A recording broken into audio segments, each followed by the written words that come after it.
আজকে আমাদের পাশের বাসার ছাদে হঠাৎ করে দুইজন বানর মহাশয় এসে হাজির হয়েছিল। এরা মূলত আগে ধামরাই এবং মানিকগঞ্জের কিছু এলাকায় থাকতো এবং এই সাভারের নবীনগর এলাকাতেও আগে অনেক বানর ছিল। ইদানিং কম, অনেক কম, কিন্তু এই দুইজন হঠাৎ করে মনে হয় খাবারের সন্ধানে এদিকে চলে আসছে। এরা সাধারণত তো মানে লোকালয়ে আসে না। এরা আসার পরে এদেরকে আমি কয়েকটা পাকা কলা খাইতে দিছিলাম। আমার কাছে মাত্র 3টা কলা ছিল,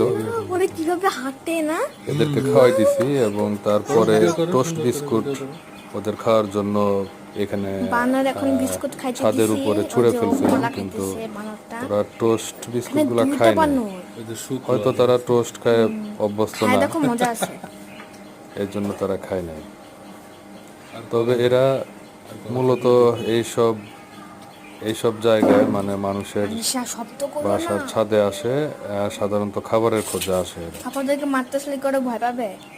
আগে দেখতাম একটা দুইটা, অনেকদিন পরে আজকে আবার দেখলাম।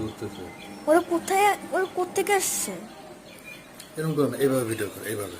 হ্যাঁ, ওরা কোত্থেকে আসছে? ওই যে বাচ্চারা শয়তানি করতেছে। কই?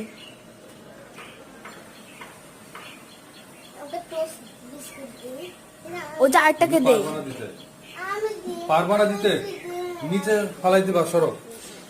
ও যে একটা বিস্কুট তোমার পিছনে দেখো। খাইতেছে? হ্যাঁ, ও খাইছে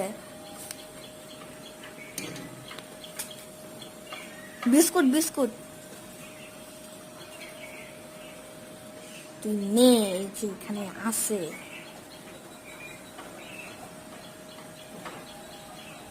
আম্মুকে বলে দেখাবো, আম্মু যদি এখন থাকতো। বললাম না আনিসা, মানা করলে কথা শুনো না।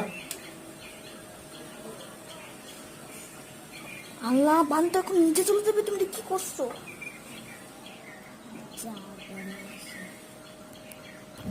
আল্লাহ, তো গাছে ওইদিকে নিও না, কোন দিকে নিও না। সরি। ওকে নিয়ে যাবে খাবলে মারে। ফোন? হ্যাঁ, ফোন নিয়ে যাবে। পারিস নিজেকে ভিডিও করে। ওই যে শুকে দেখতেছে, এটা কি জানি, ওর হাতে একটু কলা লেগেছে।